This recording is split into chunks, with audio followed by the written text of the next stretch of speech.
Hello, thanks for tuning in. And today we'll be playing Lyre.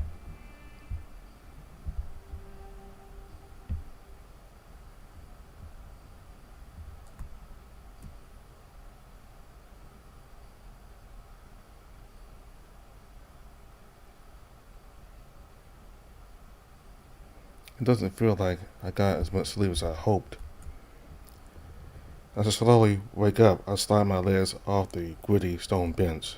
The cold floor of the cell sends a shock through my body, but I'm too exhausted to jolt up from my relaxed position. One would think that I would be used to this by now, but I don't think I'll ever get used to it. Waking up like this isn't normal for me at all. It will definitely take some getting used to. It could definitely be worse though. I'm positive that it's way colder out there than it is in here. It's weird waking up and not hearing birds chirping or anything like that. There's almost no noise outside the window. The wind is absent and I can't hear any of the trees rustling. If I pay close attention, I can hear a little bit of commotion coming from the city. Everyone must be doing their daily routine. I imagine Eden is getting ready for the day and making a racket, getting all of his commissions prepared. Charlotte is probably getting her day started at the bakery too, prepping all kinds of food. John is most likely learning more things from her about the trade, or just making sure the kitchen doesn't fall apart. Thinking about this causes my stomach to twist and shrink. I'm surprised I even remember their names. I only met and talked with them for a few minutes. Usually I forget someone's name the second they tell me it, but this is different. Here, a lot of everyone is so much more interesting and unique. Nobody feels like another face in the crowd. I guess it's just because I'm not used to living here. I sit up and slouch over, staring at the floor. My reflection stares back at me as I sigh. Wonder what they think of me now. They probably believe that I really did kill the king. I'd feel awful if I ever had to look them in the face again. Visions of those nobles staring at me with disgusted faces on their spiritual solstice suddenly invade my mind. Too many people here hide behind a smile. I can't say the same for the villagers in the city, but I felt more comfortable around them. Even if I enjoy what I do, I feel like I'm constantly around the wrong crowd. Sometimes I wonder what it would be like to just walk away from all of it. Go live somewhere nice and quiet among people who are simple and kind. I don't really know what I would do, but being away from all of this would be enough for me. I definitely want to get out here, to get out more. Probably take early walks in the crisp morning air. Winter. The voice causes me to jump a bit, and my body leans back against the wall in a stiff manner. I really wish you wouldn't scare me like that. Sorry, I was getting tired of listening to you ramble. I really hate the fact that they can hear everything I think, but I've slowly realized there's no use in complaining. I wish that they share the same sentiment. And to get used to it, believe me, I thought I was. The snarky tone makes me roll my eyes in a tired way, which is something I hope they see. I hear them chime me in a deep voice. You should really start practicing. The thought of practicing using the mind's eye makes me wish I would go back to sleep even on this hard bed. I just woke up. Could you give me a minute? Why, of course. As taxing as it is, practicing with the mind's eye is one of the few ways that can cure boredom while I'm in this cell. In here, I can use it as a form of escapism. I can go to all of these different places and have all of these different experiences. I can't really allow myself to get too carried away with it, though. I have to remember my mind goal. I have to practice so that I can be strong enough to see into the more recent past. I need to use it to see who killed Raynor. It seems impossible given that the trial could come out of nowhere. Not only that, but just knowing who the killer is won't save me. I need to use that knowledge to prove my innocence. More importantly, I need to use it to prove who did it and have them face justice. I need time to think and figure it out. Relay information to people that can help. I can't do all this the day before the trial. If only I could see Lyre, he would be so much help with that. I stand up from my sitting position and begin the pace around the cell, careful to step on dry ground. Now that I think about it, I've been practicing a lot. Maybe I could try figuring out who killed Waynor. There's no harm in trying, I guess. Wrong. Another abrupt word from Tigran causes me to stop in my tracks. There's a severe amount of harm in trying. How? I'm going to have to try eventually, aren't I? You just need to trust me. You aren't ready yet. Something like that takes a lot of practice, skill, and focus. With luck, you'll be able to get to that point in time. But until then, you need to start smaller. Hearing them saying all of this angers me slightly. I trusted them so far, but I always had this feeling in the back of my head that they're hiding something from me. They probably know this is how I feel, but I'm not about to bring it up to them. The fact that they can't tell me everything makes me even angrier.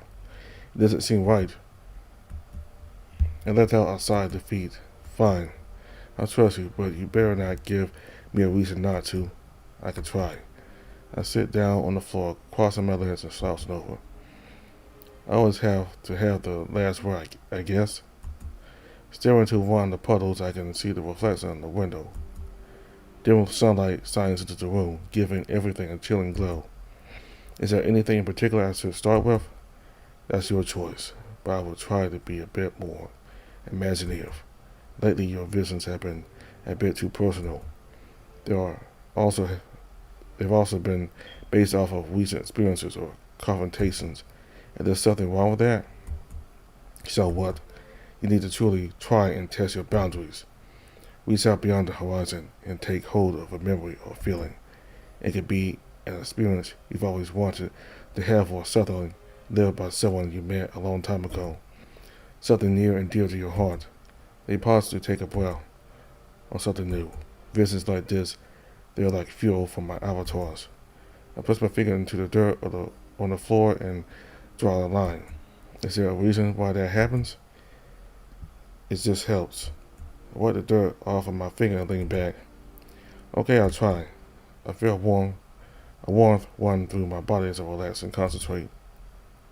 I try to think about home, the sunny days in tall white towers, the rolling hills by the cliffs and sandy shores, waves crashing against the stone walls of the docks, all the people who made an impact on my life, memories of the past and the things I've done, sitting in my chair by the window with my mother, just talking with her, watching the ships sail by. After a few seconds of closing my eyes and thinking about all of these things, I feel as if I'm pulled away from my own body. I guess the sense there's chaos all around me, yet for some reason my body can't feel a thing. I also feel like I'm floating, or it's what I think it would feel like. It's truly indescribable. That feeling quickly fades as I'm thrown into a perilous scene. A flash of lightning obscures my vision for a moment as everything unfolds. Everything swirls around me as the sound of harsh wind drowns my senses. It looks like I'm spectating the scene of a ship at sea, surrounded by a terrible storm. I snap out of my thoughts and go back to focus on the scene playing out before me. He grips a seagull-looking necklace that's tied about his neck on a string. Then it happens. There's this moment where everything seems calm. The noise from the rain is muffled and the wind slows down slightly. A deafening boom claps all around me and my vision goes away in an instant. Did lightning just strike the ship? My hearing comes back after a second as wind whistles through my ears. I get this false feeling of dropping, like I'm being dragged down by a heavy object. Or maybe it's like I'm taking a dive through the air chasing something. Then there's a heavy splash as suddenly decreases speed. All noise is muffled and it's almost eerily soothing, like closing a window on a rainy night. My eyes adjust to the darkness and I can see little particles floating around me, like dust rolling through the air. The ocean, I wonder the water's surface. I get a glimpse of the monkey's figure off in the distance. Lightning in the sky above dimly illuminates the water around us, casting rays of light that beam down into the dark void beneath us. He's just floating there, his body completely still. The rope that was being gripped by his foot is gone. probably lost to the tide or still on the sip. I try to get closer to him, but I don't feel like I'm moving. I'm not liking where this is going. I can hear the ominous, vibrating voice, the earthquake underwater. Ominous voices and noise echo around me. Fear creeps its way into my soul as I wait in darkness. I jolt in my seated position, painfully throwing myself into the wall behind me, letting out a yelp. What's going on in there? Guard yells down the tunnel, sounding like he's pretty close. Nothing, I just slipped. I'm fine. There's a pause, then he throws his voice down the tunnel again. Just don't do it again.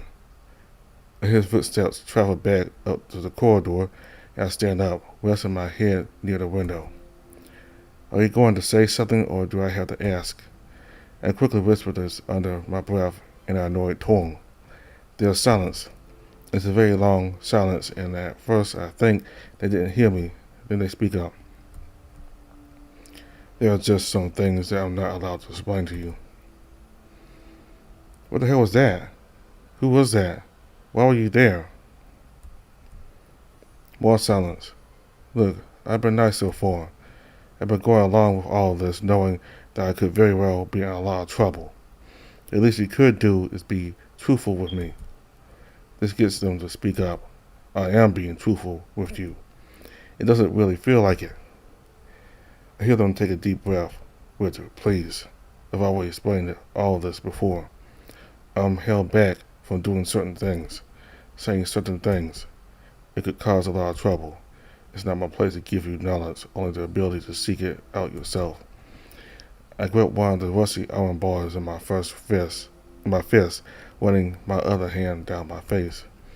A little bit more facial hair prickles my hand than usual, reminding me how long I've gone without taking care of myself. I'll probably have a fully grown beard by the end of this. You just need to trust me. I grip the bars on the window harder. I'm really tired of hearing you say that. I have several reasons not to. Forgive me for being irrational, although I don't really see it that way, but you've been nothing but suspicious. And you think I want to be? I don't know, but none of this is working in your favor. That book Lee brought down said that people who have your power die. Is that going to happen to me? Are you just here to escort me into an early grave? No, I'm not. Use Alberton. More silence as they ignore my question and try to change the subject. All will be revealed, I promise. Is he a past avatar? Someone whose mind you invaded long ago? You know that I can't answer that. What were you doing there? There's deep sigh and more silence. I really didn't want to believe it, but it feels like you're lying to me about something really important. You don't answer. That's why I hear footsteps pacing down the tunnel. They're light and steady sounding, like they're walking very fast. I back away from the window and sit on the ground in front of the door, leaning my back against the rough wall. We'll talk about this later. I say this under my breath so that whoever is coming doesn't hear me. It's a tough game I play, talking with Tigran where I have no privacy. The guards can't really hear my hushed whispers from here, though, so it works for now. I can speak with them in my mind, but it takes a lot of getting used to. The footsteps get closer, I can't help but get a little anxious. Hopefully it's not Idris again, down here to patronize me even more than he already has. The repetitive noise doesn't sound like his shoes, though. It's a sound I'm all too familiar with, the sound of someone wearing shoes. The steps slow to a casual walk, and then she comes into view. Liz stands there in front of the cell door looking at me. She has this face that looks like she's trying to find what to say. You look a lot better than I thought you would. Thanks. Sorry. It's just the way Prince Idris describes you. He exaggerated a bit. King Idris. Yes. And how is our new king? My tone comes out a bit more dry than I wanted it to. She gives me a perplexed look. I can't tell if she's surprised I'm showing any hint of concern or if she thought I had the gall to mock him in front of her. He's obviously distraught and finding his own way to cope with it. But that's the thing. It's like he's still a prince. Nothing really changed yet. Yet? She throws her head back in an exhausted manner and runs her hands through her auburn hair. When am I talking about this with you? I don't even know you, and you're suspected of killing our king. She leans back against the wall and looks down. I know that Lyre tried to convince you that I didn't do it. He also said that you even considered it. What of it? Well, for the record, I didn't do it. She cuts an eyebrow at that remark. But why would you believe me? She throws her head to the sides and looks at me incredulously. I don't believe you. I believe Lyre. He is really loyal to his kingdom, and I know that he would never betray it, even if he lets his feelings get in the way. So if he trusts you, then that gives me reason to at least consider it a possibility. Well, that's very nice to hear. Sadly, I don't think it will help me. She lowers her head and exhales. Why have you come down here? She slumps against the wall slightly. The first reason, I was curious. The whole situation seemed completely outlandish. I had to see you for myself at least once before the trial. What's the second reason? She lets out a sigh. The trial. Has the date already been decided? Yes. The trial will take place 9 days from now. 9 days? I jolt up from my sitting position. The information hits me like an arrow through the back. No. I know. It just wants it to happen at the earliest. This is just enough time for everything to be prepared, so it's quite literally happening as soon as possible. I'm really sorry, but I thought you should know. I walk over to the stone bed and sit on it, leaning against the wall and look up at the ceiling. This is no longer in my sight, but I can still feel and hear her presence on the other side of the bars. Are you okay? I don't answer her at first. You remember how I said that Lyre spoke very highly of you? Yes. She takes a deep breath. That was an understatement. He saw something in you that even I can't explain. I hear her take a couple steps away. If you truly didn't kill Lyre, then don't take that for granted. She pauses, waiting for a response from me, but I don't give her one. My mind is racing with the idea that I only have 9 days to figure this out. What she said about Lyre resonates with me, though. Take care of yourself, Lord Winter. She walks down the tunnel, her footsteps fading away. After a while, silence fills the tunnel once more. The trial is only 9 days away, and I have nothing to help me yet. Lyre is forbidden from seeing me, so I can't get his help either. Get trained any faster, it feels like I'm getting nowhere. Visions of Lyre cloud my mind as well. The thought of his true murderer never being unveiled makes me feel empty inside for some reason. Every possibility of that night's outcome swirls in my head like a hurricane. Only one thought stays focused in the center of the storm, though. How I could have prevented this from happening. What the hell am I gonna do? Only one option comes to mind. I need to at least try to figure out who actually killed him. It's the only way I can solve this in time. What did I tell you earlier? Tigran, I only have 9 days. Even you understand that it would take a miracle to get out of this, including the one that I already have. You need more practice. I have to try, Tigran. If I can't figure this out in time, I'm dead. You're not going to stop me from making this decision. I sit down on the floor and cross my legs. Closing my eyes, I can hear their voice get louder. Winter, I warn you. If you do this, you'll what? A chill runs down my spine. As I cut him off, he starts talking altogether. He then speaks up in a soft tone. I will not do anything. You, however, will regret this. For a moment, I considered their advice. Only for a moment, though. The past 5 minutes, my life feels like it's rushed to a sudden stop. I'm at the top of the figurative stairs, and in front of me lies the inevitable. Sorry, Tigran, but I'm not risking my life on this. It's now or never. The entire presence of the cell implodes as I succumb to the feeling of the void. At first, there's nothing. It's like I'm sleeping. Then, sharp pain erupts throughout my body. Blow after blow sends me into a whirl of agony.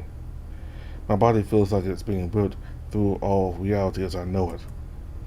It's almost indescribable. My very existence is being torn into as I delve into the past. Then I'm falling. The black floor doesn't let up as I'm thrown to the hard floor. I get the feeling of recovering from falling out of bed, but it's 100 times worse. This is all accompanied by loud crashing sounds. My whole body ruptures in on itself. The blurry darkness fades away as my eyes flicker open. Did it work? I feel like I'm slumped up against something and I can only see the window and a bit of the wall. I'm definitely in Reno's body. I don't really get time to assess my surroundings as the terrible pain strikes through his body. Nothing else matters in that moment. That moment is my entire being is filled with all kinds of emotions and feelings. It's like someone took my insides and crushed them in their hands. My soul feels like it wants to cave in on itself, but the body I'm in just lays there. I can feel some sense of Reno trying to get up, but the overwhelming amount of emotions and pain clouds that. Fear, anger, sadness. Not to mention the unbearable suffering that works through my body like a weaving snake. It's a hot, searing pain, like someone's holding a torch to my chest. I can feel the blood rushing down my chest at a thick, heavy stream. I've been cut and gassed before, but this is nothing like that. I wanted to stop, but I can't let that happen. As much as I want this to be over with right now, I have to see it through the end. If I could feel my own heart, I'm sure it would be racing in my chest. Reno certainly is. With every single beat, I can feel my blood gust out of the wounds in his torso. It's agonizing, but I need to keep going. Everything seems normal so far. Nothing twisted or blurry. It all feels as accurate as it could be on that night. He struggles to lift himself into a sitting position, but only manages to turn his head. He's letting out several pain gasps and sounds like he's trying to say something, but it only comes out in mumbled noises. It's devastating. I can't help but feel sorry for him, and yet a deeper feeling eats away at my thoughts. Something worse than sorrow. He didn't deserve to die like this. His vision falters for a moment, but he manages to stay conscious. Outside the window, snow whirls by, wind beating against the glass. The simmering aurora on the horizon peeks through the stormy clouds and gets an ominous green moonlight throughout the room. In that emerald light, I see them. A figure in a dark and sunny leather cloak approaches from the foot of the bed. The hood casts a shadow over their face, so I can't quite make out who they are. They have to show their face at some point, though, so I hold on. They slowly walk towards the body slumped on the floor in front of them. They're covered in blood all over the front of their body and brandishing a long, pointed dagger. It's the exact dagger from that night. Seeing the weapon that caused these wounds makes them hurt even more. The gnawed shape of the blade makes even the strongest man writhe in agony. Blood runs down to the base of the blade and drips past the guard and onto the floor before them in dark puddles. The other blood seems to be seeping into the clothing. It just flows right off in thick streams. They hold the tip of the blade close to their face as if looking at it, though I can't know for sure. Their hands start to shake slightly, but steadies as they turn and look at Reno. I can't even see their eyes, but I can feel their vision piercing into my soul. Another strange thing is the fact that the curtains are flowing like there's a light breeze. But the window isn't open. The pain that was once unbearable is now slowly beginning to numb as I feel Reno's body lose its hold on life. The feeling is terrible, and I wouldn't wish it on my worst enemy. His vision is beginning to become more and more blurred, eyelids wavering. Lightning strikes outside of the windows, and I get a glimpse of their face illuminated in the contrasting light for just a moment. It's not enough to be able to tell who they are, but my eyes are slowly adjusting to the darkness. Their faces look human from what I saw. There it is again. It's a male human. I'm certain of it. Not only that, but they look familiar too. But no, there's even more strange. I don't think I've met a human male in Lyre. Not well enough to recognize one for that matter. Something about this isn't right. It's hard to think, but this excruciating pain shooting through my body, and all the emotions overwhelm my senses. As I focus on trying to reorient myself, Reno's eyes finally adjust to the darkness of the room. What I see next is a true horror. No, it's me. I almost don't want to believe it. I don't even want to see it. But there I am, staring back at him. I say it's like looking in a mirror, but it's far from it. Because when he stares back, he only sees a deer. And I can see it on his face, my face. This can't be real. He has a cold and analyzing gaze. Eyes set in intense green. His warm skin looks pale in the dim moonlight. This isn't right. I know I didn't kill Waynor. This vision is wrong. Tegan was right. They still listen to him. Reynold's eyes finally give up, and I feel his body being drained of his life. I can't see anything, but I'm still there. The sea marches on around me. The doppelganger's present moves behind Reynold, and then he lifted up and forward by his antler. I can't feel something cold being pressed. I can feel something cold being pressed to his neck, then it drags across the fur and skin, going deeper and deeper. A scorching hot pain overwhelms my throat, followed by a sharp and unbearable jolt. No!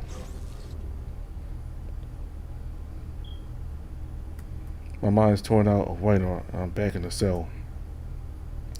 I'm lying on the ground in a fetal position, tears streaming down my face.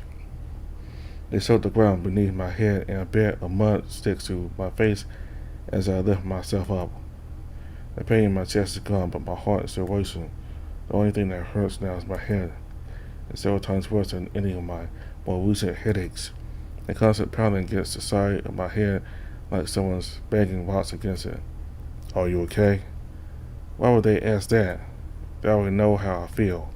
I'll be fine. Are you sure? I don't answer. I hear them sigh. Richard, I tried to tell you. No, you're right. I get up and brush myself off cold dirt sticking to my clothes. I'm still sticking all over. I'm sorry for not listening. I sit down on the corner of the bed by the window. I saw everything. That was horrible. I can tell they're trying to pick their words carefully as they continue to speak. The past hurts. You know that better than most, considering your first real experience with a vision. I think back to the scene playing out with the Queen's death as Winter lays there, helpless to stop it. An assassin with a dagger, taking life from some unknown reason. What he just did, I've seen it drive most men insane. I'm close to it, so to say. I feel insane. You're not. I'm honestly surprised. Your vision, it was clearer than I thought it would be. I get into a sitting position. Not clear enough. Do you know? It's hard to form the words about everything that just happened. Yes? Do you know why I was an assassin? Does it mean anything? It takes a few seconds to form an answer. It doesn't mean anything. It's just your mind. It's just your own mind playing tricks on you. Or could it be that you feel guilty for his death? They say those last few words with a bit of carefulness in their voice. It's not that I feel completely guilty. I think back to the night when it all happened. Raynor said that he wanted to see me in his chambers later. I didn't really think about it 2 months, so I went off and spent the rest of the night with Lyre. Then I got a bit carried away. When the servant was sent for me, I took my sweet time getting ready, and when I got there, it was already too late. I just wonder sometimes, if I had just gotten there a bit earlier, I might have been able to do something about it. I know. You've been suppressing this feeling for quite some time. It's not your fault, though. What happened can't be changed, and it can't be helped. You just need to focus on what's to come. It's your wife. I just need to do what I can to fix this mess. Makes it the future is dark. That reminds me, if I can ask them anything, I become more aware of the sound of armor clanking together. It sounds like a guard's pacing around a tunnel. Hang on, I don't want any more interruptions. I close my eyes and concentrate. Then, within seconds, I'm in mind's eye. Come on, Ty. I haven't been called that in a long time. I won't call you that if you don't want me to. Richter, I can care less what you call me. Okay? Can I answer a question? Of course. You know that book Lee sold me? Yes. It said something about your purpose, something about how you're here to guide everyone to a brighter future. Yes, it did say something about that. What of it? Is it true that you know what's going to happen in the future? They take their paw and brush it along the scales of their arm, giving it some thought. In a way, yes, but it's a bit more complicated than that. How so? Think of it like this. I place their finger on one of the scales on their arm. You believe there to be a single future that can be altered depending on the choices made in the present, correct? I suppose. Well, that's not entirely true. With this, they'll slightly lift the scale, making the others in front of it lift up a bit as well. There are so many possible futures. They're all playing out separately from each other. Every single one is different from the last in some way. The scales on their arm begin to bristle in great waves across the surface. It's mesmerizing. Each prediction and every decision leads into another, creating the flow of time. One future is not entirely discarded, but simply forgotten. These futures cannot be predicted long-term, however. They guide their hands over their head as if gesturing to all of these different realities. We can never truly tell which future will come to be, which event is going to take place. We'll never know it's true until it happens. They lower their arm and gaze down at me with a disturbed look, referring to mankind. Right. Does my future look bright? They let out another sigh. If I could tell you, I would. But sadly, I can't. That's why you have to trust me. I still don't like how much you hide from me, even when you don't have to. They take a long, deep breath before speaking. I'm not trying to hide anything from you. I'm trying to protect you. From what? From everything. You've protected me from everything? But I've been doing this for countless years. And I've had a long time to make many mistakes. A lot of mistakes. A pair of their arms hang limp at their side. God's aren't perfect, Richter. I'm the best example.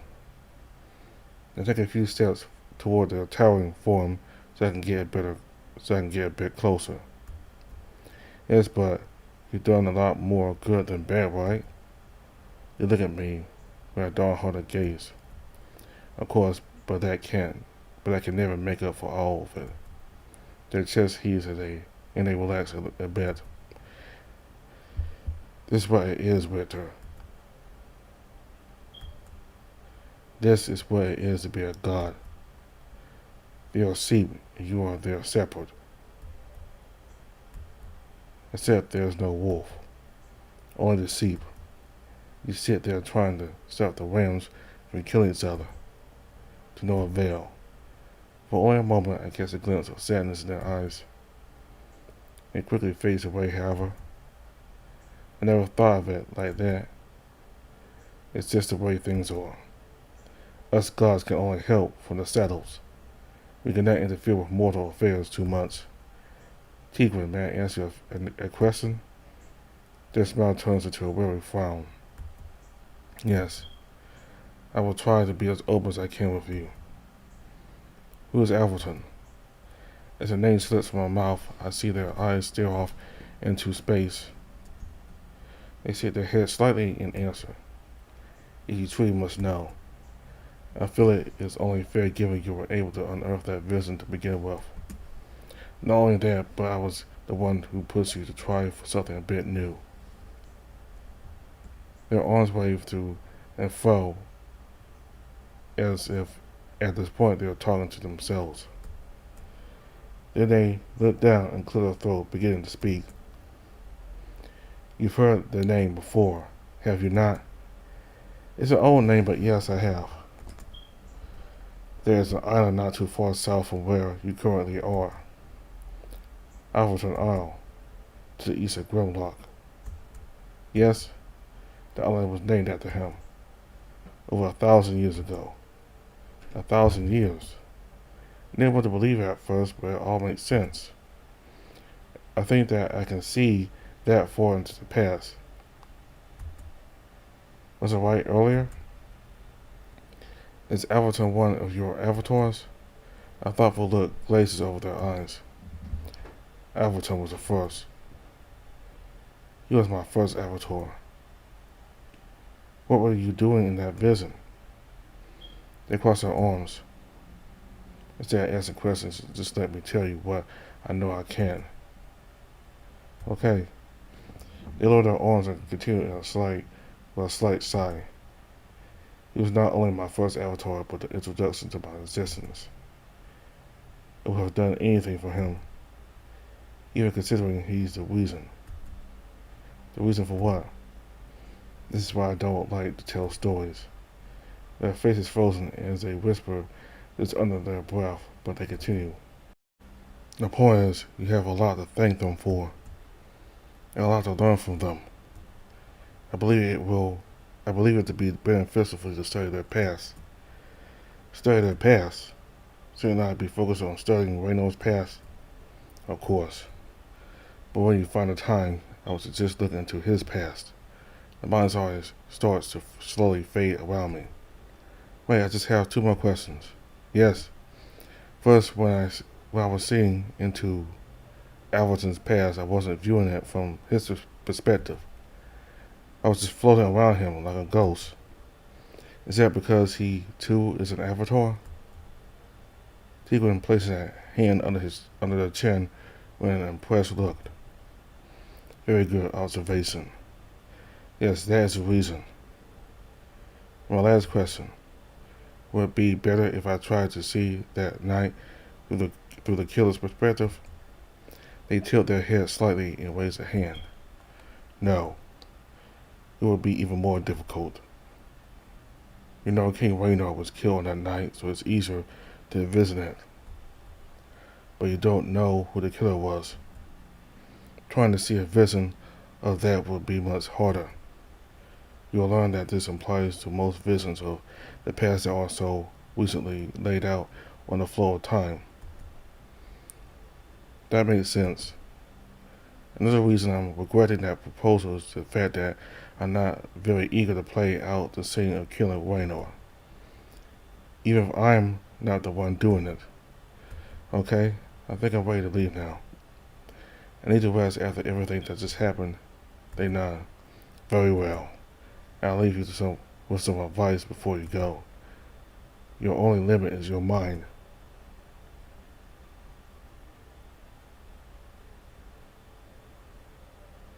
Before I can respond to their bit of advice, they disappear. With that, the mind's eye closes in around me. And just like that, I'm back in the cold, yet hot and humid cell. The sun is still high in the sky and there is a cloud in sight. That clanking sound of armor that I remember hearing before seemed to get louder. Whoever it is, they're getting closer. It's really coming out of the mind's eye with not a second of time pass. A guard rounds the corner and trots a tray to the floor. It's not high enough to mess up the meal, but it still rattles around. Here's your food.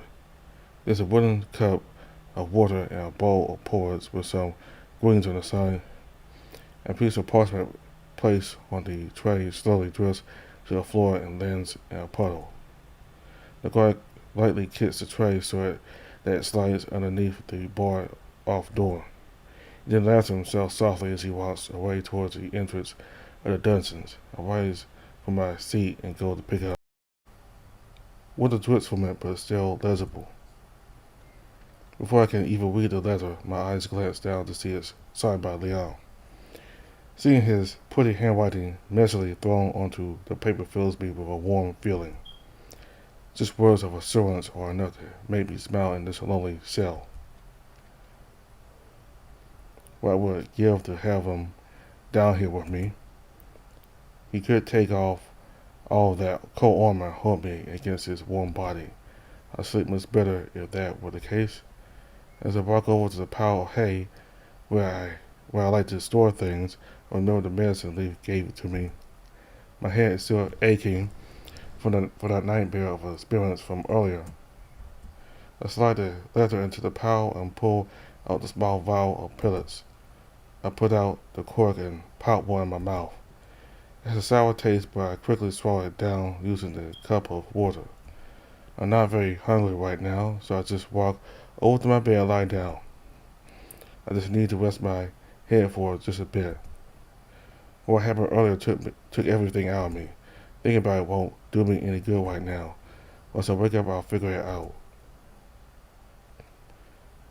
Before I know it, I'm fast asleep. Yet my eyes haven't felt like they've been closed in a long time. They still don't.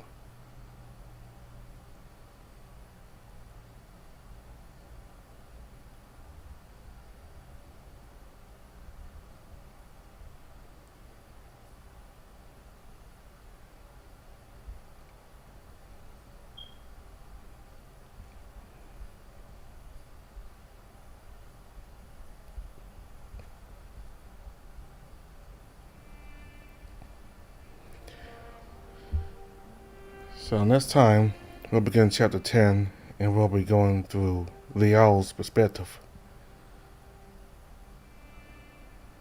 Alright, so the monkey that we saw, he was the first avatar of Tigran. And Tigran has a high respect, a high opinion of Alverton, and tells Richter that he should learn about Alverton and his past. So that was 1,000 years ago, so it explains why the boat looked primitive to Richter. And you rarely ever see any monkeys or non-primates in these furry visual novels, so seeing a monkey is pretty good. It's a pretty good thing to see. Usually it's mostly just canines and felines and bears and others for the most part that we see in furry visual novels, but it's nice to see a monkey.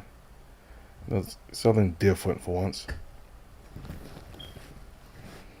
And instead of Richter being at this perspective, instead of Richter witnessing events from somebody else's perspective, he's floating in space, looking at everything. He's basically his own person, floating in space, looking at everything that's happening.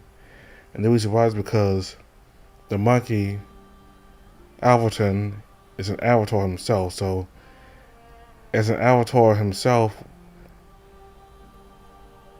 Richter would not be able to, Richter is an avatar now, and it wouldn't work with him, an avatar, look at the perspective of another avatar. So that's the reason why I was floating in space. And Tigran seemed to be very impressed with Richter when he came out, when he figured that out. So they just came down and, see, he's very suspicious of Richter. But he seems to give him the benefit of the doubt solely because of Lyre.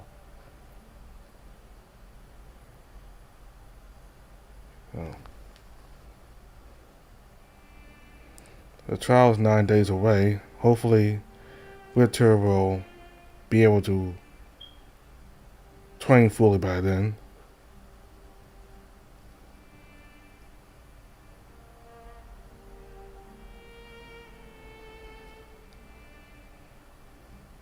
And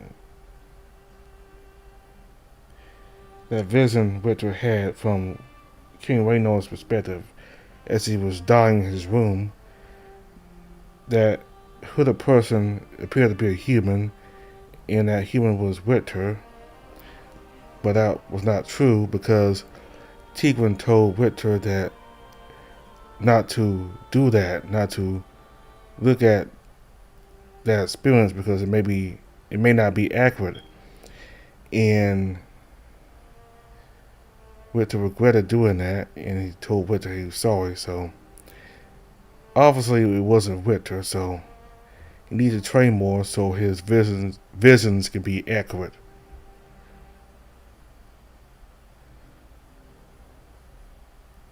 So I wonder who did it, who murdered the king. Is it somebody who did not like him? Could have possibly been some of the people in the palace.